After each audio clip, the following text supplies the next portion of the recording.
Hello, everyone, and welcome to the second and final session of Talmud, Torah, and the Good Life Between Work, Play, and the Pursuit of Meaning with Rabbi Alex Ozar, part of our wonderful Shirasman offerings here at Drisha. It's been a pleasure having Rabbi Ozar teach here these past two sessions and in general in Drisha.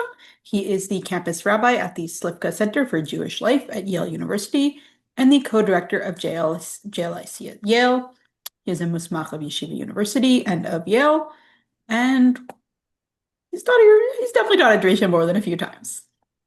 In this class, we are going to ask, what is the right balance between work, play, and the pursuit of meaning, between individual excellence, family, and community?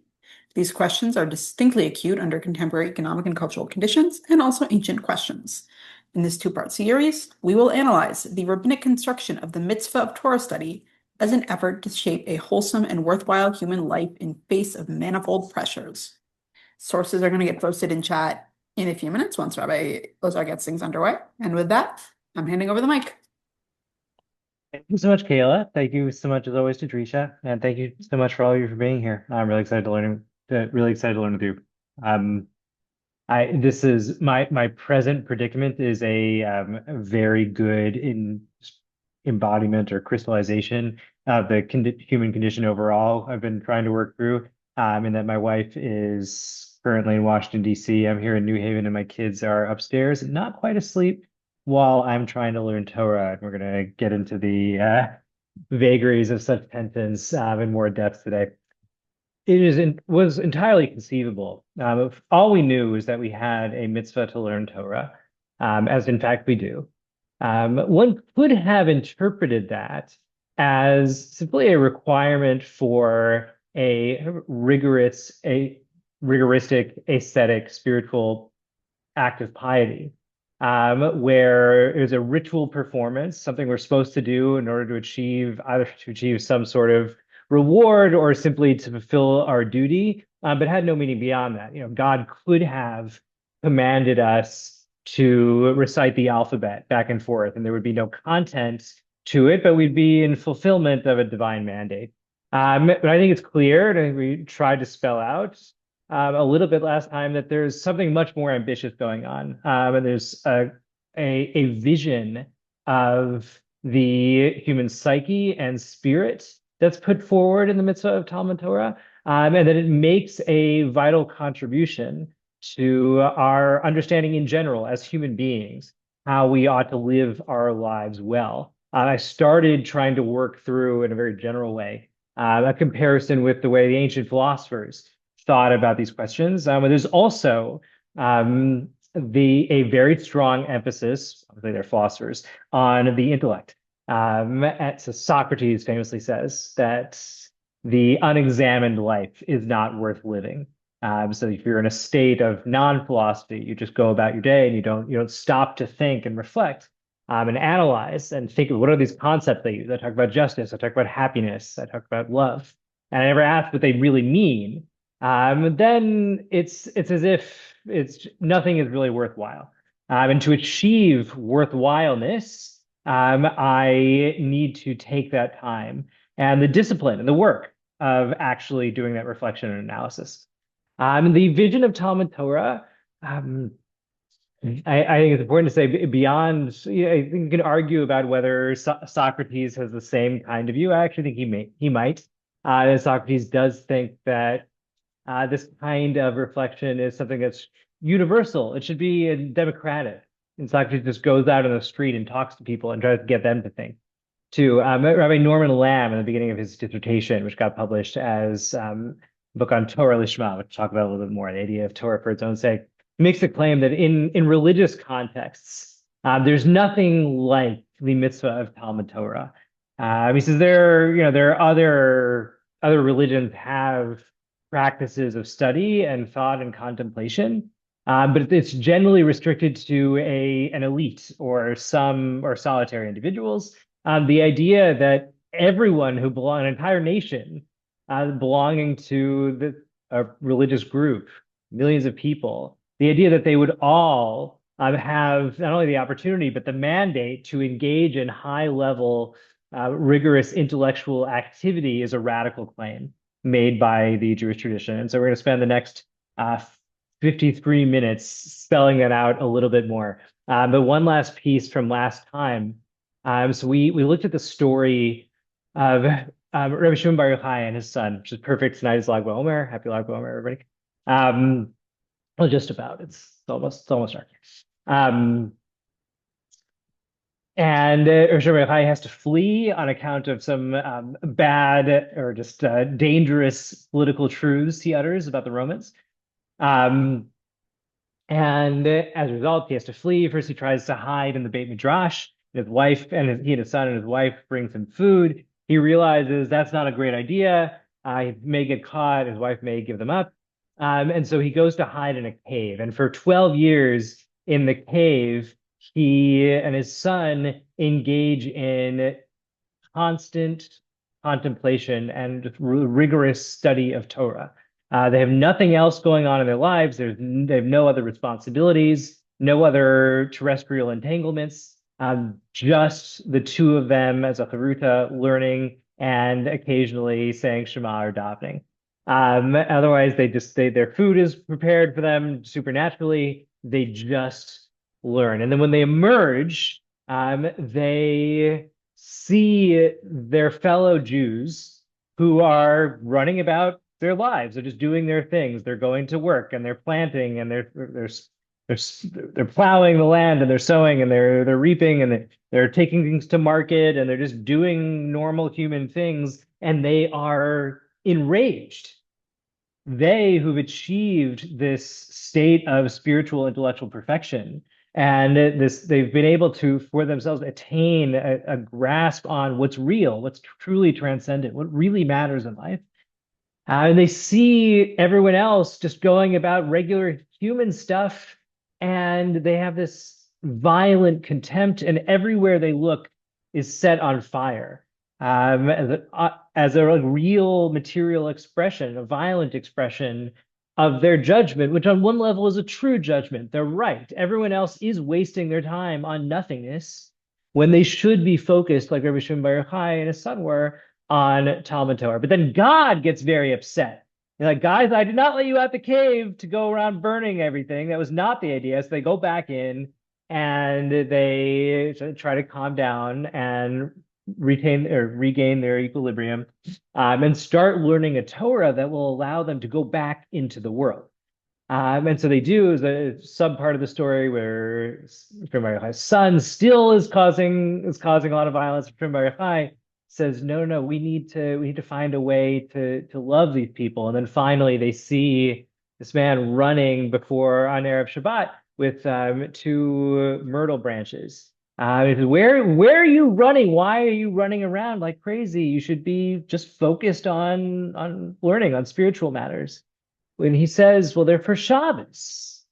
And they say, well, then why do you need two? He says, well, one's for Zachor and one's for Shamor. And they're just overwhelmed and blown away by the very embodied worldly creativity and love and passion that goes into this apparently simple person's practice of actual Jewish law, and just the real stuff of daily Jewish family life. And so their contempt for this person's non-intellectual existence, where they're just engaged in business and terrestrial matters, gives way to a kind of care and love for worldly entanglements. And they come to see that there's more than one way for the matters of the intellect to be expressed in real life, and just pure contemplation of the kind that they are capable of and most people are not, is not the only way to lead a meaningful Jewish life. I just want to note about that. The story, I mentioned this last time. There's also another philosophical story, and I do think these two bodies of wisdom are being developed around the same time. There's definitely some conversations going on between them. In the Platonic story, the intellectual perfection is achieved by the philosopher in the analogy that Plato puts forward, and Socrates. This word is that all of humanity is stuck in a cave, and what we are seeing in our regular life is shadows of the real world against the wall or against a screen. And what achieving philosophical enlightenment involves is exiting the cave, finding a way to ascend or transcend and we're also in the cave, they're bound, they're prisoners. So it's liberating ourselves from the world, reaching some other truer world, and then being able to gaze upon, contemplate, and see the truth, which is outside the cave. But the inversion seems to be like can't be accidental. For the philosophers, in both cases, we're in one place and the truth is somewhere else. For the philosophers, those of us in the world, are actually in a cave. And what it means to achieve our perfection as human beings, what it means to realize our potential, is to escape the cave by way of escaping our worldly entanglements. Is to go somewhere else, to achieve a kind of spiritual enlightenment apart from the world and transcendence from the world. And for Rabbi Shimon Bar Yochai, it's actually the opposite. We in the world, the world is in the real place. And when we want intellectual enlightenment, we need to go into the cave, go into prison. We need to flee, which has the implication then that we'll want to come back. And we should want to come back. And so it's actually, and there's a dialectical move here, and there's a real, it sets a really difficult challenge in this vision of what our spiritual lives with Jews are, and I think about our nature as human beings. The claim is that in order to realize ourselves, to actualize our potential, to fulfill our mandate as human beings, we actually need to there's one move where we need to fight against our natural embeddedness in the real world. And we need to fight against that so that we can achieve a perspective that is apart from, transcendent to the world, is higher, more elevated. And so we need to find some way to retreat into a cave, to break free of our entanglements and do the work on our own, find moments of contemplation in our lives, find spaces where we're not held down by anything else. It's just us and our thoughts, and we can get to truth. But then precisely because it's unnatural, we need to be in a cave. We're putting ourselves in prison. We'll always want to come back out. And we should want to come back out. And part of the vision is how do we manage to do that? And there's a real tension because as Rabbi Shimon Bar Yochai's story shows, maybe you don't want to come out of the cave because you're actually quite happy in there. You don't have to do anything else. You just learn Torah. And then once you do, how do you not have contempt? How do you not have violent rage towards everyone around you who has not had that cave experience? And there's also there's the rage against everyone else. And I think obviously for Rabbi Shimon Bar Yochai, there's a kind of rage against himself. He's saying how have I given up? How have I sacrificed my existence in the cave? I've compromised my values by leaving and being out here in the world. And he's struggling with himself. How can I carry on like this, having no longer enjoying my perfected state in the cave? And then the process the process of maturation is Rabbi Shimon Bar Yochai coming to understand, appreciate, doing the spiritual work he needs to do to have flame that experience in the cave and for that to be who he truly is, but then to take the experience of cave and reintegrate into the world with a kind of love and care for all the people around him, and again for himself, because he himself is going to be embedded in the world. So first, just to completely fill out that, or not completely, but tie at least a provisional bow on that piece. The Gemara in Kedushin, Kvar Haya Rabbi Tarfon was Kanim Mesubin Balias Beit Nitza Belod. So Rabbi Tarfon and the elders are having a meal. It's kind of, again, very much like a Greek symposium. They're in an attic, as where rabbis like to hang out. This question is asked before them. Talmud Gadol or Masa Gadol? Is what's greater? What's more important? Is study, contemplation, learning greater? Or is action greater? You might want to say, well, they're both vital, they're both important. And what exactly does it mean to say one is greater than the other? It's like, is my heart greater or my lungs greater? I need both of them. But they're exercised by this question, which is more important? So Nana Rabbi Tarfon Omer Maisa Gadol. Rabbi Tarfon says, look, no, action is more important. The question is like, are you a good person? Do you do good things? The question is your life. What do you do in your life? The examination of your life, that's secondary. It's a bonus. You should do it, he says. You should learn Torah. That's vital. But if you had to choose, do I do the right things or do I be an intellectual person? You choose doing the right things. Now, Rabbi Kiva or Talmud Gadol. Rabbi Kiva says, no. Talmud is more important. Study is more important. I don't know if you would say this, but it's possible to read this as, look, if you really had to choose, be an excellent person, but not be such a scholar, or be an excellent scholar and not such a great person. Maybe he says, you should be an excellent scholar. I'm not sure, but it seems like a possibility. Nanu Pulam Bamru, but then it's unclear if it's everyone else or the everyone is like, no, Rabbi Kiva and Rabbi Tarfon also get in and they join the consensus. Talmud Gadol, learning is more important, but why? Talmud mevili de masa, because learning leads to action. Because how do you know what to do? You know what to do by way of study. And so study gives you both. If you study, not only do you get the intrinsic value of learning, but it also refines your actions. Now, many have pointed out, it's clearly it's formulated with a kind of irony. And there's something logically challenging about it. Because normally if you say that X is important because it leads to Y, so that should entail that, well, Y is the more important thing.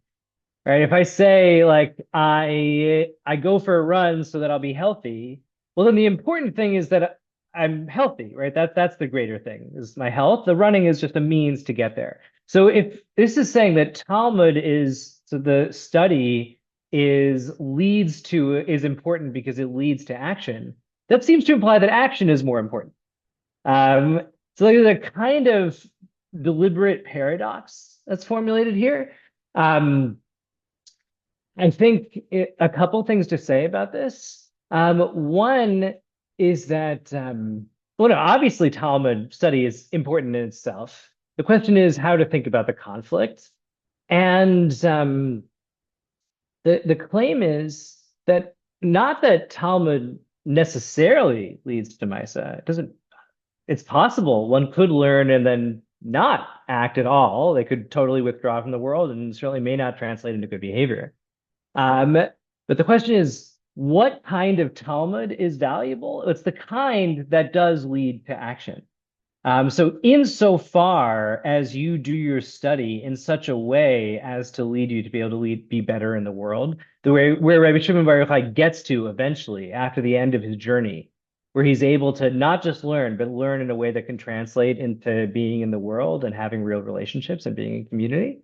Then in that case, if he's achieved that, Talmud is more important. I also just think there's a kind of virtuous circle that's set up here, where Talmud leads to Maisa, but by saying that Talmud is more important, you always have to come back. You never say, well, okay, well, I'm a good person now. I know what to do. I learned all the things. And you could have this version of Talmud Torah, Jewish life. Well, it's just like you could read the Rambam as believing this. So like you master the Mishnah Torah, you know all of Halacha, and you know Tanakh by heart, obviously. And then once you know all the things, so then you go do other stuff. So for the Rambam, I was doing philosophy. For others, maybe just go out into the world and do more things. You don't need to keep studying once you know it all.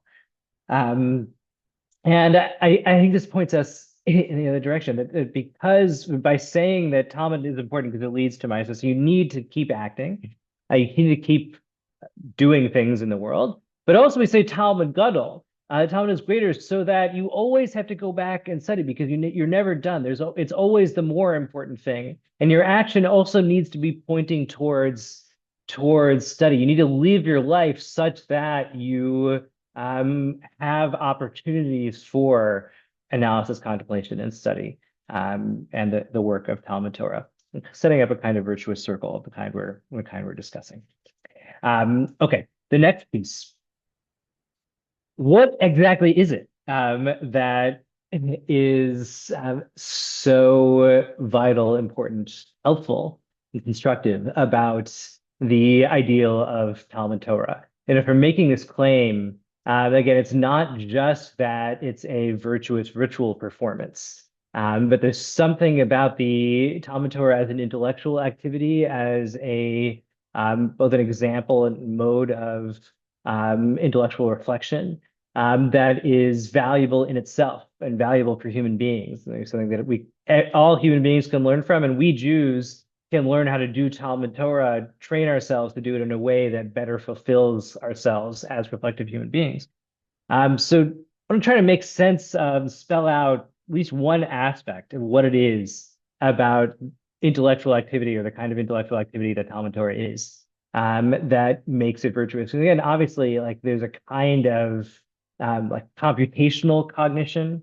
If you just sat around and did math problems or something, it was a very useful skill, or just kind of like technical intelligence, where, and very, very useful, but hard to say that it gives you a more fulfilled or happy or virtuous life.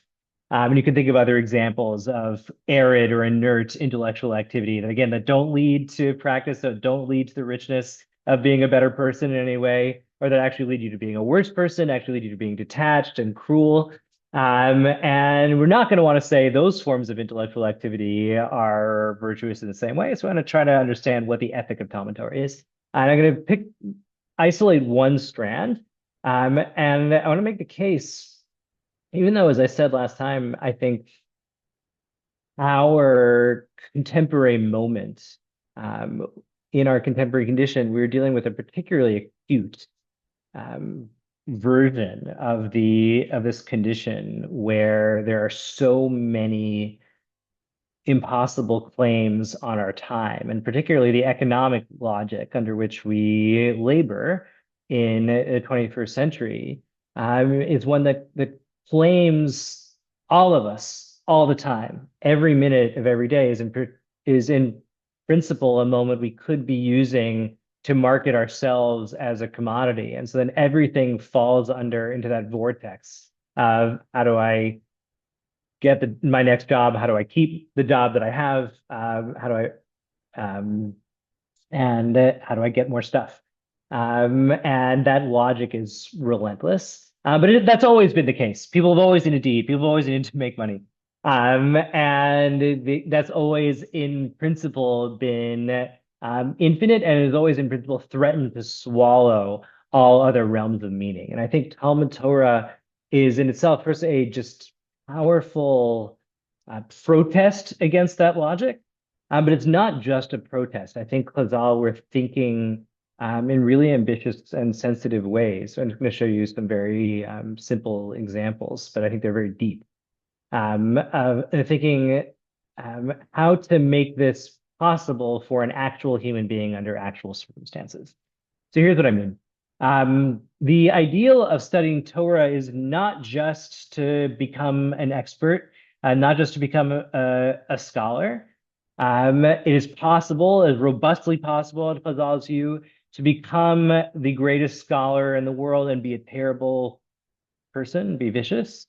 And in particular, I didn't put all these sources here, but somebody who studies Torah for ulterior motives, for personal gain, so that they can control others, so that they will win glory from their peers, or so that they will get money, compensation, are cursed throughout rabbinic literature. It's, in some ways, it's the deepest betrayal of the value of Talmud Torah is not studying. The deeper betrayal is studying, but doing so for an ulterior motive.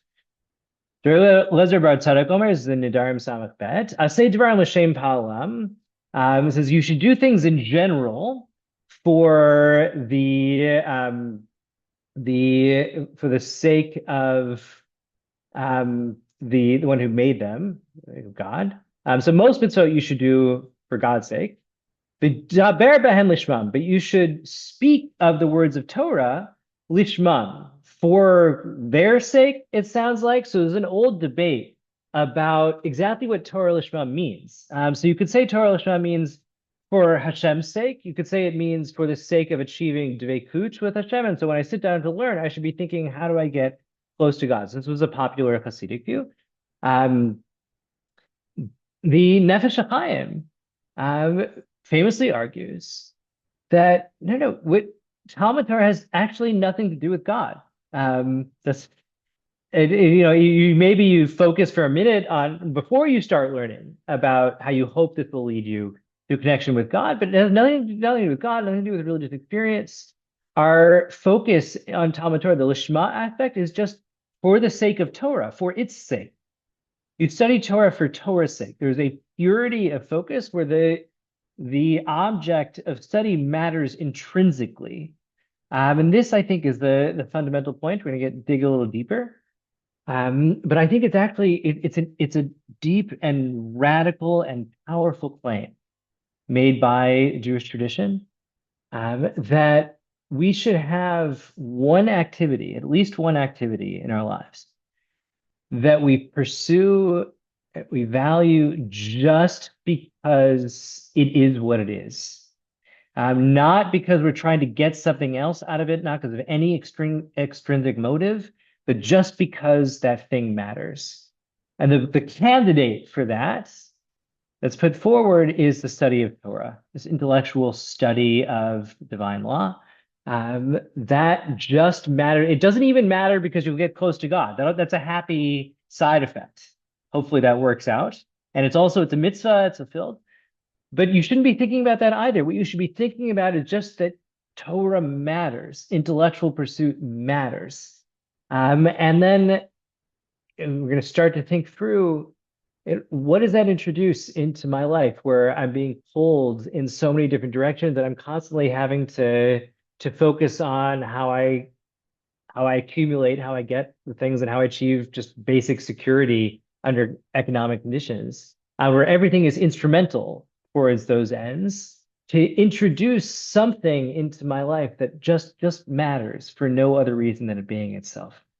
This is expressed in very powerfully, both I said there's a concern about taking money for learning Torah. This is very articulated very powerfully by the Rambam, who says that anyone who studies Torah such that they have to collect charity in order to support themselves because they're not working so that they can learn.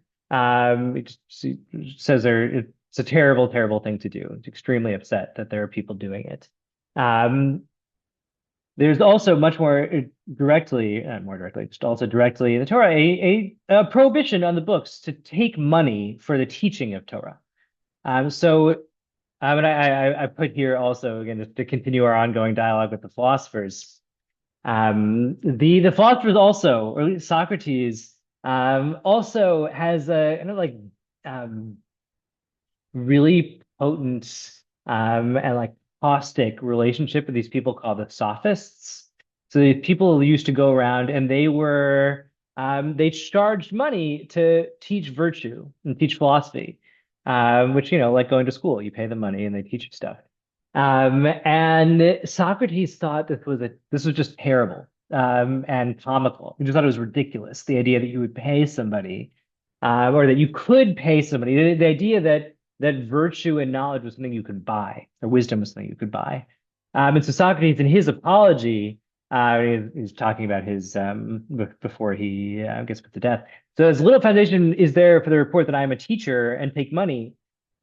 This accusation has no more truth in it than the other. He says he just denies the claim that he's taking money, because he says like taking money will always necessarily distort the practice. If what we're really after is something that matters in itself and something which is meant to transcend our earthly existence by reaching something higher and something better and truer, then taking money will corrupt it, because then I'm not just going to be, when I'm teaching you, I'm not just going to be trying to get to the truth and trying to help you get to the truth. I'm also going to be trying to make you happy so that you keep paying me. And that's going to distort the pursuit of truth. And so Socrates says, I've never taken money for this. He says, and he just sort of jokes, if a man really were able to instruct mankind or receive money for giving instruction, would, in my opinion, be an honor to him. He says, if there were such a person who could do that, who really could take money and really teach, that would be an amazing thing. And there are these people, he says, who do this and they go around, but what he's implying is they're snake oil salesmen. And if they're taking your money, then they're not real philosophers. And Chazal say basically the same thing. So this is in the context in Masechet Nedarim. There's what happens if I swear that you may not get any benefit from me, and then you ask me to teach you Torah. So the question under discussion is, if I teach you Torah, am I saving you money? Would you have had to pay somebody? And by my doing it for free, I'm effectively adding to your net worth, and so giving you financial benefit. So there's a discussion. The Gemara says, "Melamdo midrash halacha is actually the Mishnah. Melamdo midrash halacha v'agadot." So it says you can teach what we call Torah Sheba'al Peh. You can teach medrash, you can teach rabbinic halacha, but you can't teach scripture. You can't teach Tanakh. Mikra my time alo yilamdenu. Why can't you teach scripture? Why specifically scripture you can't teach if you're not allowed to give this person financial benefit? Vichum dekama hanile. Well, because you're giving him benefit. Midrash nami kama hanile. But if you teach them medrash or rabbinic literature, you're also giving them benefit, and you're not allowed to do that. So he says, okay, well, it's a place where the local custom is that Malamdim, they take payments, compensation for teaching scripture, but not for teaching medrash. Because that's the practice. And so since they do take payment for teaching scripture, then if you teach scripture for free, then you're giving them financial benefit. My pastor, the Gemara asks, why is that happening? Where would such a distinction come from? So to tell you, it's not just a practice. This is what they were supposed to be doing. Even in a place where teachers do take money, they shouldn't, or it's problematic. But if they do, they can take money for teaching Tanakh. But they can't take money for teaching Torah Sheba'al Peh. Why? So Moshe says, God he commanded me at that time to teach to you. And he says, here are the laws which God commanded me. So Moshe says, I have been commanded to teach you, the Jewish people, what Hashem has taught me. Ma'ani b'chinam. It seems like this means just as I, Moshe, learned for free. I mean, God didn't charge me to teach me the Torah. So too, when you learn or teach Torah, so too you should teach for free, and you should not be paying. Torah should be free. Torah, the message is, and this is intrinsic to the idea of God giving us the Torah. That's part of the idea of revelation itself. That it is not a commodity. That it's a free gift. And it wouldn't be Torah if it were not a free gift. And that has to be passed forward. Just as Hashem gave it to us as a free gift, we need to give it to others as a free gift. And we can't treat it as a commodity. And to treat it as a commodity that we would pay compensation for would be to violate its integrity. Okay, but then Mikranami Bechinam. Why? There's more to talk about in the translation there. We're going to skip over it. Mikranami Bechinam. So then, wait, why can you teach Tanakh for compensation? Well, Rav says Scharshti more, because who are you teaching Tanakh to? You're teaching Tanakh to kids. And okay, so you can't pay the Malamed to teach them Torah, but you can pay the Malamed for babysitting. So you can give them a paycheck. It's just, you should have in mind, and they should have in mind, they're taking compensation for watching the kids. They're just also teaching them Torah while they're doing that, but they're not taking the money for teaching Torah. Rabbi Yochanan Amar Tzar Pisuk Tamim. He says you can teach them about the morphological aspects of how you break up the psukim, the syntax, grammar. just the like generic aspects or the formal aspects of the text, as opposed to the content of the text or the words themselves. These are technical language skills that go on in a Jewish studies classroom that aren't Torah itself, and so that you can teach. Both of these I read as these are post facto justifications, right? Like what's going on here. I don't mean that there's any insincerity here. I think it's just real and sincere. It's Melamdim. We need Rebbeim. We need people to teach Torah. We need people to go into chinuch. People who go into chinuch, it takes a lot of hours. It's very busy. You spend a lot of time teaching the kids. You can't do it if you don't get any compensation. So we need to find a way to get them some compensation. The way we do that is we tell everybody that what you're paying for, you're going to pay them their full salary. They're going to get the same amount of money, but look, you're paying them for this other aspect. You're paying them for the babysitting. And the Talmud Torah they're doing for free. Nothing changes about the arrangement, but there's a value statement and a mindset and kind of spiritual practice put forward that you should enter into the learning situation, the Muhammad situation, with this spiritual intention in mind, that I'm teaching Torah for free, and yeah, I'm taking money for these other extrinsic aspects. But what we need to safeguard on both the side of the Muhammad and the student is the idea that teaching is free because Torah matters in itself, intrinsically, and it's something we love in itself and we do, but we don't do because we're after some other good, and certainly not for money. Tosfot and the parallel in Bechorot, says, "Machnogin atav l'mod Torah b'sachar." He says, wait, nowadays, he says everybody takes money for teaching Torah, and it sounds like even for Torah Sheba'al Peh, not just for Tanakh, where you could say they're just teaching the syntax. So Tosas, and this is like 12th, 13th century France and Germany. Like, how is it that we all take money for teaching Torah? How can we do it? And his answer is, Im ein lo b'meh lehitparnes share.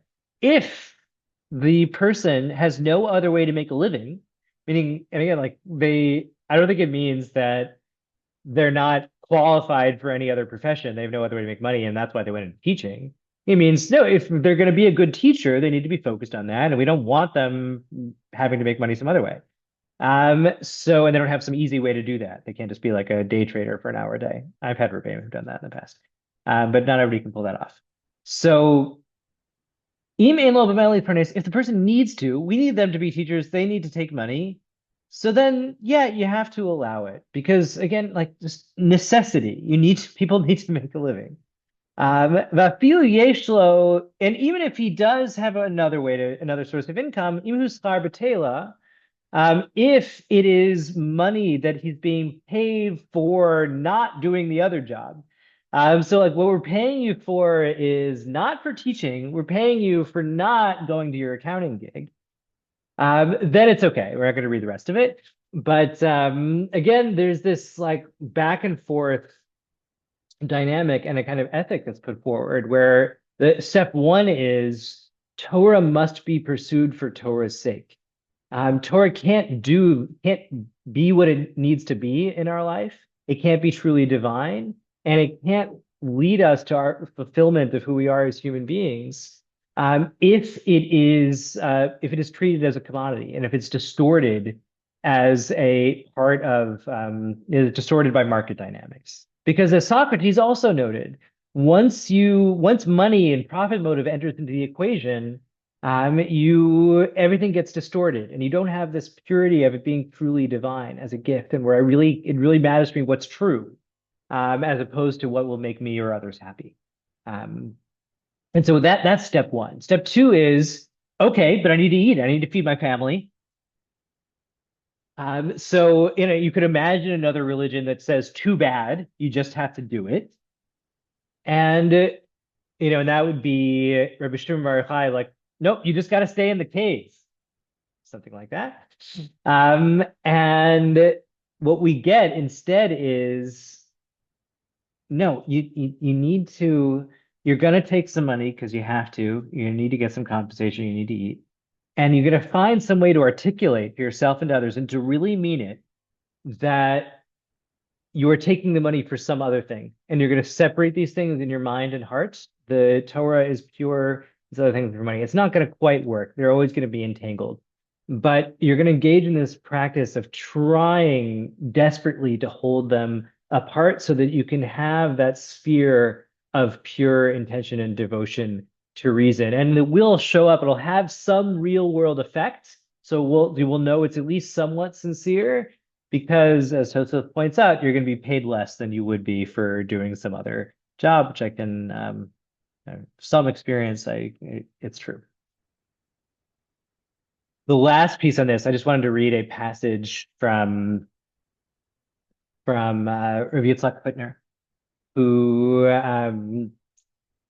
in the context of a more general articulation of the virtue of Talmud Torah and what it does for our spiritual life, just gives an amazing elucidation of this idea in relation to the market. So now by law, the price of any object is determined by appraisal. The appraisal indicates this from his discourses on Shavuot. The appraisal indicates the amount for which such an object is sold in the marketplace. So most things have what Marx calls an exchange value, or market value. So I've got my watch costs $50, and that's its value. However, there's an object system at all times and all places. It's impossible to find for it any parallel or an example, so that in its uniqueness, it constitutes a category unto itself. And certainly such an object is entirely excluded from the framework of the market. So if you had something where you couldn't compare it to anything else, like, well, what is one of these like? Where something is not just an instance of a type, where you could look up its value. And so anything, then it doesn't, the market, it doesn't belong to the market. Anything that has no market has no appraisal. Anything that has no appraisal has no fixed price. And so this, I'll go back into the Hebrew. This is what the Shulchan Aruch rules. So if you have, if a doctor, a pharmacist, charges too much for medication, ein lo ela demehen. Even if he stipulates a higher price, and then provides the funds, he can't collect on it. So, like, if you need some important medication, I can, if I say I'm going to charge you $1 million for it, and then I give you the medication, I can't sue you to actually pay me, because there's a real price to it, and the fact that you need it doesn't allow me to take advantage of you by raising the price. But that's with regard to the commodity, the medicine. If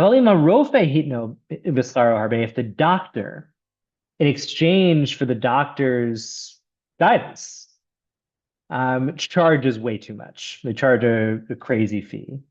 You got to pay the doctor whatever they charge, even if it's an absurd fee.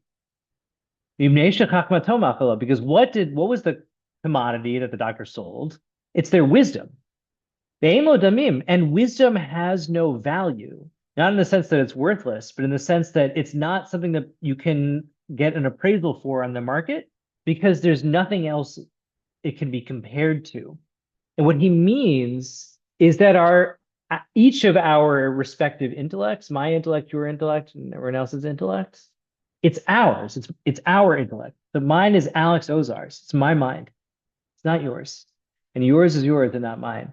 And so if I've done the work of refining my mind through rigorous study and reflection, and made it into something that has real wisdom and knowledge, and that you've decided to pay me for, it's actually a totally unique, new, created thing in the world, that has nothing else is comparable to. There are other doctors, but they're their own doctors. I'm my own doctor.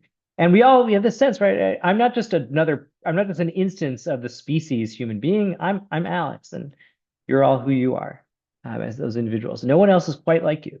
You couldn't just be exchanged for someone else. And that's why Rafutner says you can't put a price on wisdom, because it's fundamentally unique and it transcends market logic. It's really an incredible, in 20th century post-Marxist terms. And like, this is Rafutner 50, 60 years ago, and thinking through the relentlessness of economic market logic that governs all of our lives, that and has to. We all need to make a living.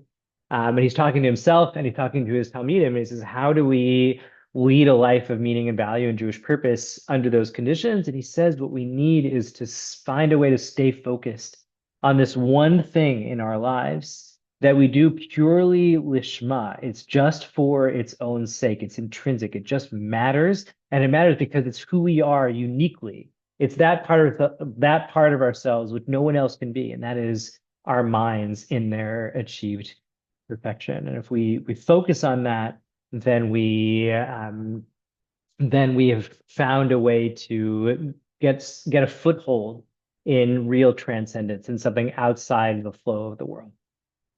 The last piece, we didn't really have time to do it in real depth, but I made a decision to focus on the other things, which I think was good. We'll do very quickly.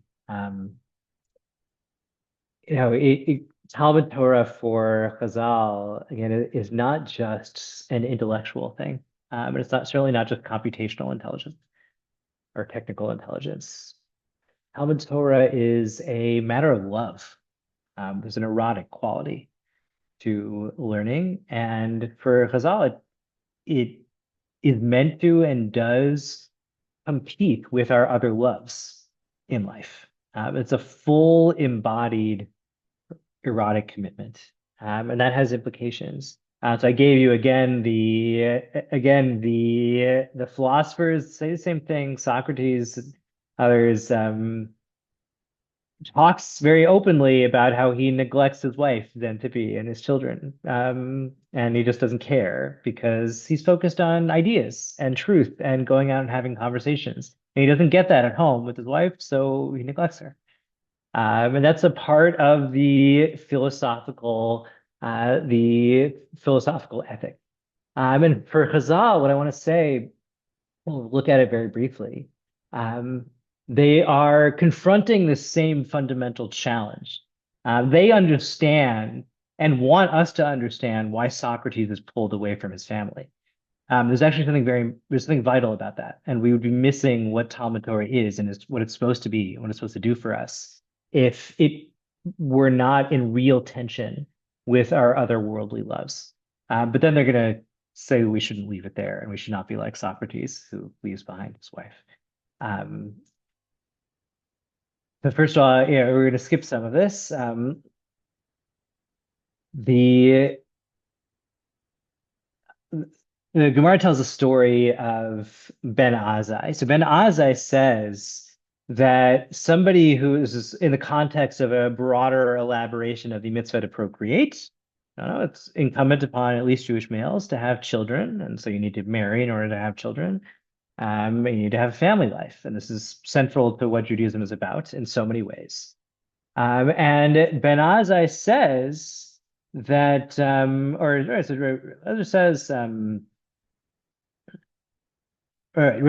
says that if you don't have children, it's kilu shofet damim. It's as if you commit murder.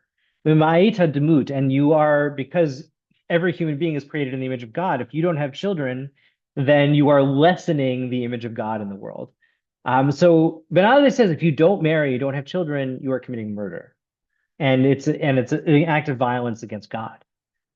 Amru lo Ben Azai, they say, well, hold on, Ben Azai. There are some people who darshan well. They give good speeches. They're like good rabbis. They give very good sermons. And they also fulfill their speeches well. They do what they preach, practice what they preach. There's some people who practice well. They do the right thing, but they're not good sermonizers. But Ben Azai, you are a very good sermonizer. But you are not you're not practicing what you preach, because Ben Azai was not married. There's like, he gives this whole speech about how if you don't marry, you don't have children, it's like you are committing murder, and they're all like, but Rebbe, you don't have kids. He says, Ben Azai, what am I supposed to do? He says, I'm helpless, he says. I'm overtaken with, I think the right word is lust. My soul lusts for Torah. I'm attached to it. A kind of obsessive maybe is too strong, but I have this. I need it. I desire it. After the world will be taken care of by others. But Isaac says, no, like I love Torah so much. And so, yes, I know I ought to have a family, but I simply cannot. In the Gemara in Eruvin, I'm really sure this is a word is very graphic. It's right there in the text. Description of the love of the doe. I mean, they're like a female deer. Why are the words of Torah compared to a female deer? Just as the Joe's womb is very tight. It doesn't mean the womb. Something else is very tight. It's virginal. And therefore it is beloved to its mate every time, like the first time. It maintains its the virginal experience. So too Torah is beloved to those who learn it every time, like the first time. It's always the wedding night, the Torah. I could quote a million other texts. Chazal think of Talmud Torah as an erotic attachment. And it has real material implications. So the Mishnah says that it has in general, spells out how frequent a husband is obligated to be with their wives, and depends on your occupation, how often you're in town, and how tired you're likely to be. It says Talmidim Yotzo and Talmud Torah Shelo Bereshut Shloshim Yom. So the Mishnah says that a student who wants to go learn Torah can go out and study Torah without the permission of their wives for 30 days. Then the Gemara says, the Gemara says, Amar Bruno Marav halacha. So Asani Amar Lechishim Divrei Lezer. Halacha Divrei Lezer. Amar Vada Barava Amar Rav Zo Divrei Lezer. Chachamim Omrim Atamid B'Yosem Talmud Torah Beis V'Givul Shanim. So even though the Mishnah says that you can only leave your wife for 30 days to go learn Torah, the Gemara then says, no, 2 or 3 years you can go away. And Rabbi says something about Shayu, and it's a wild phrase, a little hard to translate. It says that the rabbis in practice followed this view that they could go away for 2 or 3 years, and either they did this themselves, or it means they put their lives at stake. What does it mean they put their lives at stake? Hiha de Rav Rechumi. It's like the story of Rav Rechumi, which others have pointed out as Jeff Rubenstein's Chiddush, I'm sure others before him. Rav Rechumi literally means the love rabbi. Rabbi love. Rechumi means love. So it's like love rabbi. He used to hang around Rava Mechoza learning. And he would go home every after every Yom Kippur. That was the one time he would go home to be with his wife. Yom Echad mashchatei shmaita, but one time after Yom Kippur, he starts learning, and he's engrossed by learning the mashchatei. It pulls him in, also an erotic term. And his wife is desperate. She's waiting. It's the one time a year she sees him. Now he will come. Now he will come. But Lo Ase doesn't come. And then she becomes distressed. A tear falls from her eye. He, Rabbi Love, was sitting on the roof. The roof collapses and he dies. There's a series of these stories. We're going to read one other section if Kayla will give me an extra 2 minutes. But we're not going to read all of them. But the whole series of these stories, what they articulate is, on the one hand, this rabbinic ethic, maybe unique to the Babylonian rabbis, this rabbinic ethic of a kind of machismo. I should not need earthly love because I am a Talmud Chacham. I study Torah, and I should be able to stay away from my wife as long as, longer than anyone else. And there's a kind of competitive aspect to it. And then the movement in the other direction, this has both tragic and comic implications. both for the individual rabbi trying to do this, because human beings are not set up for that, and for the people they're abandoning and leaving behind. So they like the stories, they go back and they don't recognize their children, leads to all kinds of hijinks. And it causes just real pain that they're responsible for. And so the Gemara is just trying to work this through. We have this commitment to learning Torah, which we understand as something we love. And how is that supposed to? It just is in direct competition. It's supposed to be in competition with our families and those commitments. And so, how are we supposed to make this work? So I want to conclude with the famous story of Rabbi Akiva. Again, there's a whole long series of these stories. Rabbi Akiva, I think, is the climax. So Rabbi Akiva, I'll read it in English so fast. Rabbi Akiva was a shepherd of Ben Kabbalah. His daughter saw him. He was modest, fine character. She said to him, if I betroth myself to you, you will go to the study hall. He said to her, yes. So she wants him to go learn. So they're betrothed, which means they haven't consummated the marriage, but they're tied to each other. She betrothed herself to him privately and sent him off. Her father heard and expelled her from his house. So Dad's mad because Rabbi Akiva is a nobody. Vowed that he would drive to Benjamin property. He went and studied for 12 years in the academy. When he returned, he brought with him 12,000 students. So the plan works. She wanted him to learn. He wanted him to learn. And he's achieved greatness. He heard an old man saying to her, how long will you live as a living widow?